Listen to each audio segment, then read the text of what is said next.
it would have been in our favor. Not my favor, our favor, because our country is going to hell. You're listening to the Occult, Symbolism, and Pop Culture podcast. I'm your host, Isaac Wazop. Today we're going to talk about Donald Trump, the world's most divisive person. I will be trying my hardest to refrain from my personal opinions because you already know it. But what I will focus on is almost a continuation of the show we did about a week ago or 2 weeks ago maybe, of the ritual magic behind the palindrome of his arrest. That was a bonus episode, so the free feed losers don't get to hear it.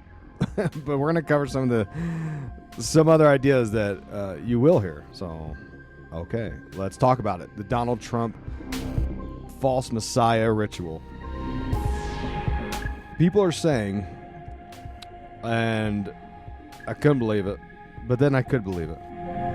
People are saying that Trump's arrest, his indictment, is a ritual reenactment of Jesus Christ, the actual God. You already know I don't believe this. I think it's preposterous and hilarious. In fact, he was indicted, and then he had his big speech afterwards, right? Where we all had to listen to him talk about the witch hunt stuff, right? Actually didn't listen to it, but I know that's what he was talking about. And what I read was that in his rebuttal speech, he came out to David Bowie's Rebel Rebel, which I am a big David Bowie fan. And I think that actually speaks volumes. I think that actually aligns closer to what he really is. He is the deceiver Antichrist. The Rebel Rebel is a reference to the rebel angel, the fallen angel, Lucifer, infamously kicked out of heaven for being a rebel. And of course, David Bowie, did all kinds of stuff with Alien, with the I think of 5 years is the first track. Ziggy Stardust, right? He said, "I'm an alien," and then he was in The Man Who Fell to Earth. So there's a lot of Antichrist symbolism behind David Bowie's work, and Rebel Rebel is basically a pronouncement of what they call antinomianism, right? Rebelling against the culture norm. So it's interesting that Trump uses that song and that symbolism. And not to mention, I don't think that conservatives would be real close friends with David Bowie. I mean, the guy damn near invented gender bending. We know how much conservatives currently do not like that. They're very much upset about the drag queens, all right? But hey, you don't have to like the artist to appreciate the art. I always say that. And if we want to go down that cancel culture road, you got to cancel Michael Jackson. No one's canceling Michael Jackson. I'm getting under everyone's skin already, I can tell. People hate it. Here's the things people hate when I talk about. They hate when I talk bad about Donald Trump, and they hate when I talk bad about Michael Jackson. Two of the most controversial things for whatever reason. But let's stick to what's going on here. Let's look briefly at the symbolism of the actual arrest and indictment. Every mainstream media outlet has been focusing on this. And, of course, they're all terrible at reporting what's actually happened. Because I'll flip on the news here and there, and I'll check the websites here and there. And what happened was we went to that 24/7 news cycle, which means they have to sort of stretch everything out, and they don't really give you all the details in short 5-minute stories anymore. Now they're like, well, we got to talk about it all day long. And I'm not going to sit there and watch the news all day. I'm just not. So you have to go to websites like the Daily Mail, which, from what I hear, is maybe not the most reputable. I don't know if that's true. That's what I hear. They actually give you detail on the charges. I'm going to read you from Daily Mail. The charges are related to a $30,000 payoff to a doorman trying to sell information about a child that Trump allegedly fathered out of wedlock. $150,000 to former Playboy model Karen McDougal, and a $130,000 payment to Daniels. I'm talking about Stormy Daniels, the porn star, of course. District Attorney Alvin Bragg said, it's not just about one payment. It's 34 business records, 34 false statements and business records. They were concealing criminal conduct. There was no formal conspiracy charge, but the state of facts released by prosecutors describes how Trump, quote, orchestrated a scheme with others to influence the 2016 presidential election by identifying and purchasing negative information about him to suppress its publication and benefit the defendant's electoral prospects. Basically, he was going to run for president, and he started paying off all these, skeletons in his closet. I mean, and look, I went on Twitter when this whole thing happened. As you know, not a big fan of Trump, not a big fan of QAnon. I think they're the grifters of all grifters. In fact, Trump's grifting on, raising money from all the people that love him, even though he's the world's greatest businessman with $1 bazillion and owns all this property and whatever. He needs your money. Okay. But what I said on Twitter was something to the effect of saying, I'm actually okay with Donald Trump being arrested. I think he's a crook and a grifter. But this seems kind of petty. I think if you're going to, this isn't the hill to die on, right? That's what I'm trying to say. If you're part of this two-party warfare system, which I try not to be. I'm very socially liberal. I don't like the DNC. I think they're just as crooked, right? I don't defend one political party more than the other. At least I try not to. But I'm politically unaffiliated. All right. But the whole idea, it just blows my mind that they want to, out of all the things you could go after, they're going to go after this. Obviously, this is going to get pivoted and played by Trump as a political witch hunt, which I get it. I mean, I'm not blind to the idea that, this seems very much like that.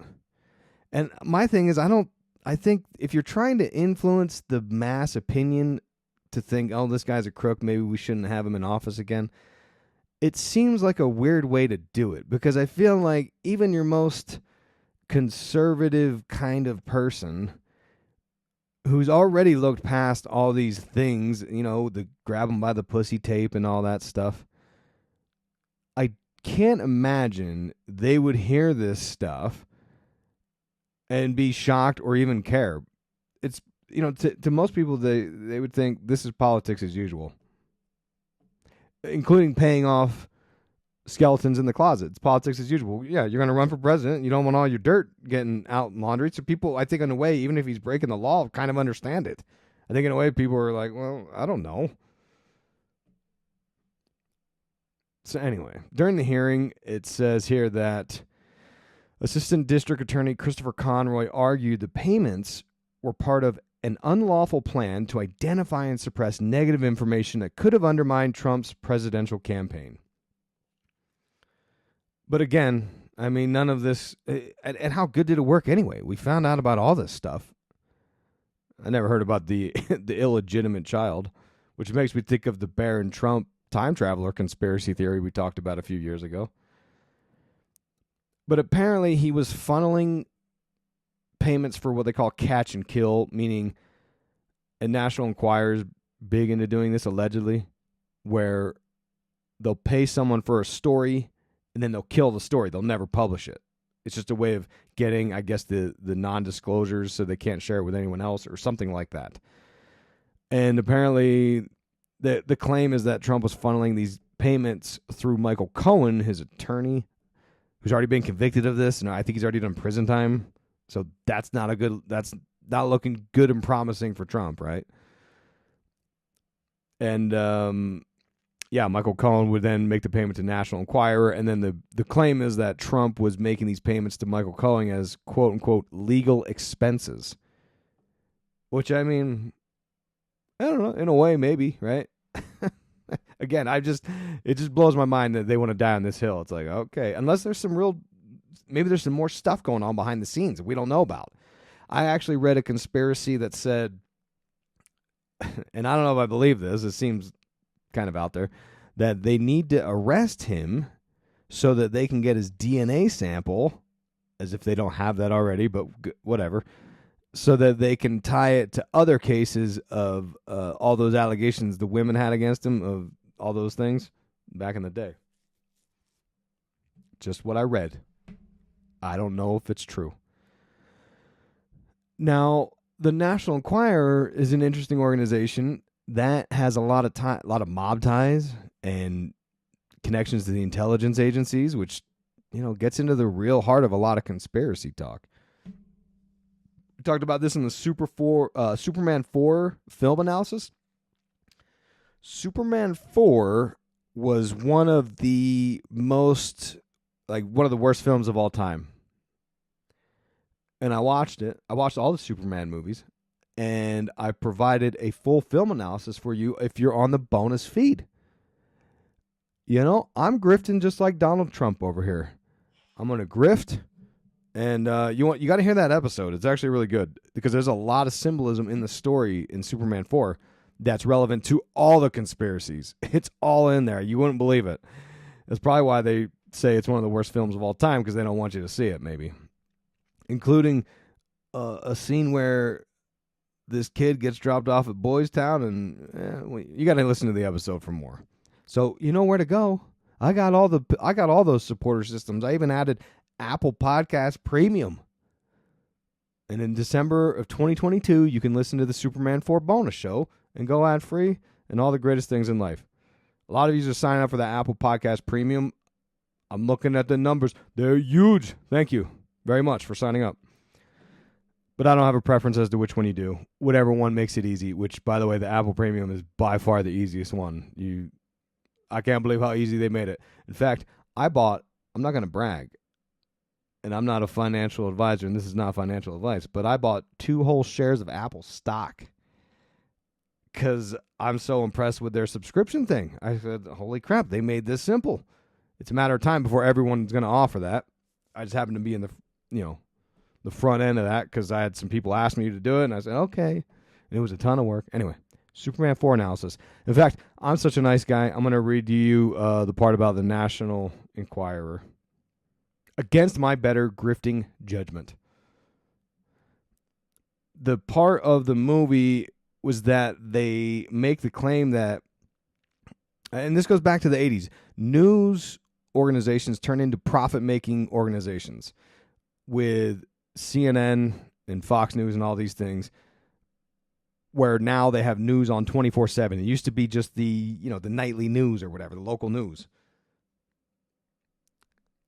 And in the movie Superman 4, they talk about this, and they talk about how headlines don't have to be real.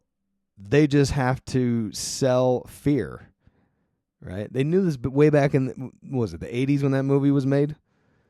They said, it doesn't have to be real. It just has to be scary. And that's the world we live in now. So in the movie, this Warfield guy, he was actually running tabloids, which is what the National Enquirer is, like the Weekly World News, National Enquirer. And National Enquirer was started by Generoso Pope Jr. His dad had owned some Italian newspapers. And this was allegedly tied to Frank Costello from the Luciano crime family. And that is the... So in the movie The Departed, Jack Nicholson's character, his name is Frank Costello. Some people say he was actually playing Whitey Bulger, but it could be related to the Frank Costello from the National Enquirer. Very confusing. But Generoso Pope Jr., who, again, like his family had all these Italian newspapers and mob ties, guess what else he was? He was a CIA psychological operations officer. So one of the theories is that the National Enquirer, which, they ran all those stories about silly Elvis sightings and aliens and all this thing, that was all disinformation to keep us confused and distracted and disengaged from the phenomenon of actual paranormal. But and there's more to it, but that's the basics of it. So anyway, be sure, check out the whole episode, December 2022. I dropped it. It's bussin'. Now, back to Trump. He was indicted, which means indicted just means you got arrested, and I'm not a law guy, but I think there was a grand jury that says, okay, you've got enough to arrest the guy. They arrest him, and that means he's indicted. Doesn't mean he's guilty, doesn't mean he's innocent. Just means they're going to go to trial, all right? But he was indicted on 34 counts, and they're saying that the maximum sentence for this could be up to 136 years in prison. I don't know if all 34 of those counts are felonies, but some of them are.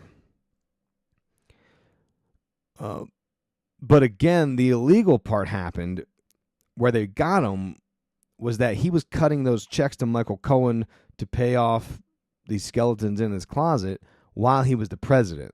That was the problem, apparently, I guess. Not a legal expert by any means. So he comes out to David Bowie for that rebuttal speech. Melania wasn't even there, apparently. I'm going to guess she's not very thrilled about all of these affairs coming to light again one more time, right? Now, what's interesting is that there's a lot of... So AI is a big topic right now, all right? Artificial intelligence. And one thing you can get artificial intelligence to do is create artwork or fake photos. So there's been all these fake AI photos of Donald Trump being arrested and fighting the cops and cuffed up and all this stuff. And none of them are real, right? But they look very real. And I think I'm going to float the idea out there that in a way, they could be manifesting reality. Like these AI photos of Trump getting arrested is almost in a way creating a timeline, a soft timeline. And this was the idea I presented in my Aliens, UFOs, and the Occult books, right? Use Your Illusion 1 and 2. The theory, and if you look at Jeffrey Sachs, a neuroscientist, talks about the idea of building cognitive models in your mind. Your brain doesn't really know the difference. So when I look at the photo of Donald Trump getting arrested and cuffed up, sure, I can see that and say, okay, AI made that. Those aren't real. Okay? But your brain, somewhere in there, in the subconscious or wherever, builds a model that suggests that was real. Okay? So in a way, even though it's not real, people like maybe anti-Trumpers or maybe even pro-Trumpers, you could spin this either way. Because in a way, it kind of gains support for Trump because people are out there mad that they're arresting the guy. Because like, okay, so the guy was cheating on his wife and paying the women to be quiet. Big deal, right? And again, like I said, I think it's petty on some level. The same way as like with the Bill Clinton blowjob thing. It's like, I don't know, man. Sure, bad judgment call. Shouldn't have done it. I don't know. Tough call. But it's not enough to get me passionate. I'm not going to be out with the bullhorn on either way, defending the guy or saying they should arrest him or whatever. But anyway, AI, they're trying to manifest it as a reality, okay? In a way. And there is a growing theory about the AI having something to do with otherworldly entities. If you recall, we talked about Geordie Rose, and he was talking about how AI was an entity from some other dimension. A demon, I believe. But there's a theory that I don't want to say I fully subscribe to, but it makes a lot of sense, that AI is actually a spirit, a demonic spirit, seeking to be manifested and put into human flesh, a human form. Like a golem, right? The idea of taking a golem and infusing a spirit into it. Well, this is a demonic spirit, and it wants in the human body, all right? wants to be made into robots. That's the theory. And I don't disagree with that theory, to be honest. And especially if you read the 2001 Space Odyssey novels, if you read all four of them, you find out that this is the plan for humanity to turn us into spiritual entities as digital consciousness. So could it be that we've gone down this road before? We've sent digital consciousness out into the universe. We found out that was the wrong path because it wasn't what God intended. And some of these left behind consciousness are trying to fight to get their way back in as artificial intelligence. Hot take. Hot take. But to sum all this up, because I actually I'm working on a second show this week for you, all right? Because you're going to say, Isaac, this show is short. I know it's short because I got 2 shows for you, player. So stand by. So here's the worst news. The worst news about all this. They're saying the next court hearing on this isn't until December 4th. So we're going to hear about this for an entire year. What a nightmare. Now, it is curious because I think it's interesting that people are saying a lot of, because, MAGA people, right? They're a little extreme sometimes, but they're out there saying that this is, Donald Trump is being, he's kind of Christ. He's a Christ-like figure, and they want to do all this sacrifice of Christ. They want to kill him so he can be reborn because it's Easter time, right? They think there's some spiritual higher power involved here. So I do think it's interesting that the date of the indictment is, Easter week, Holy Week, whatever.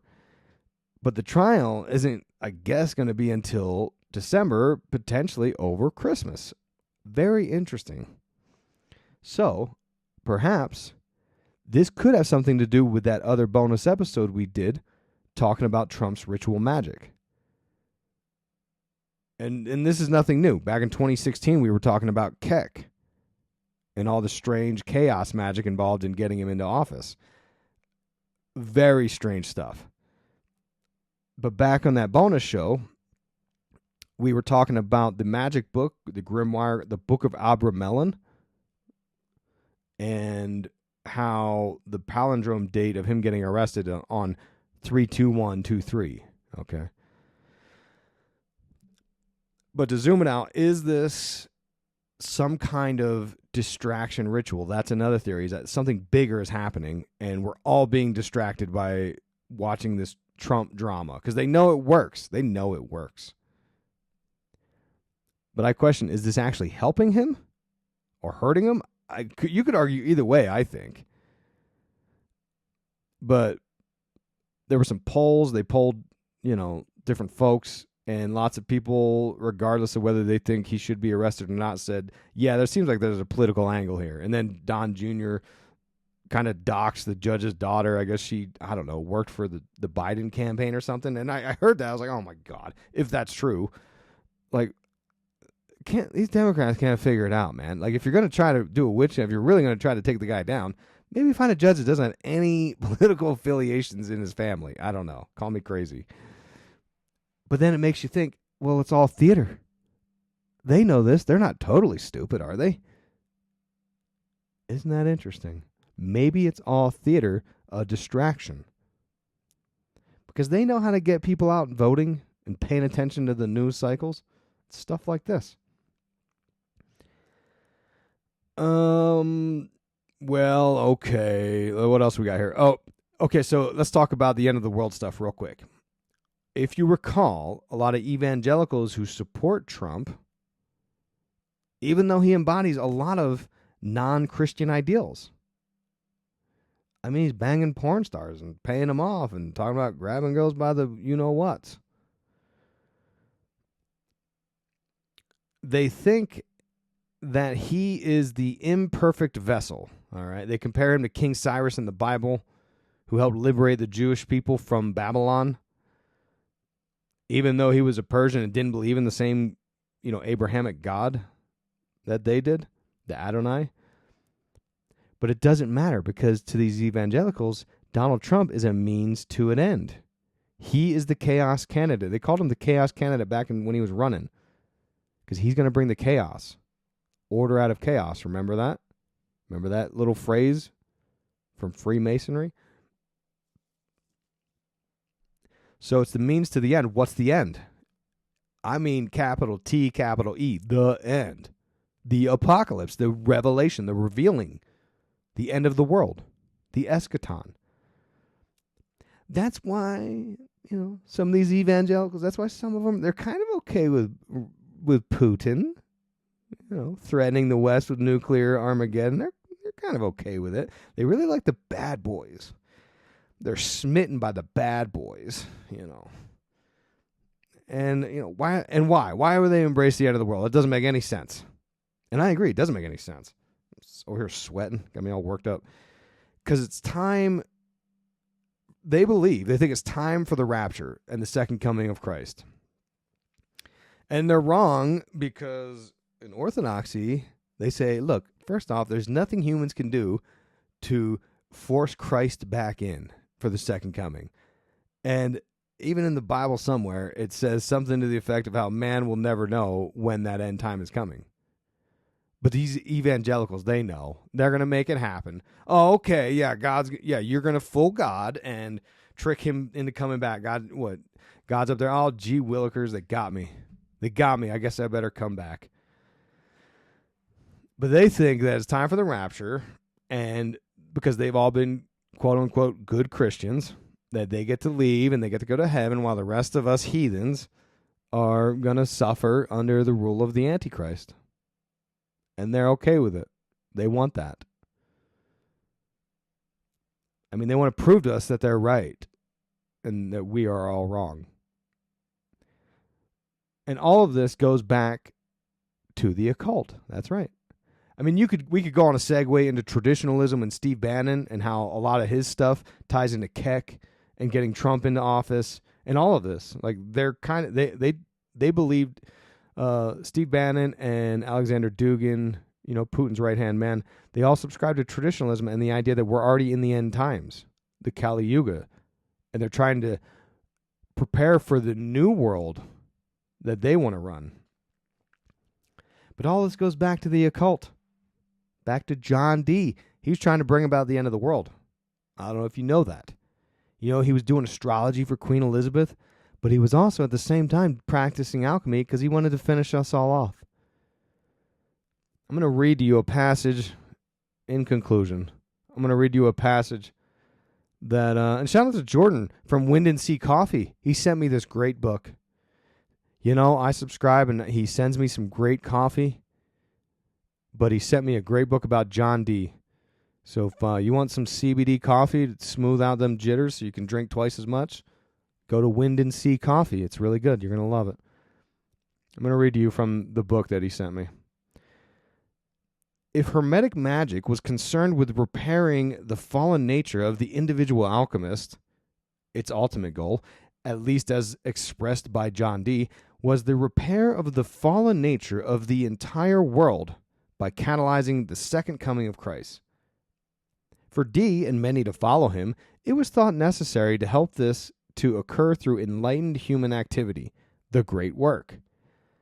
Indeed, the second half of Dee's life was consumed by following the dictates of impatient angels intent on using human agents to advance history toward the apocalypse.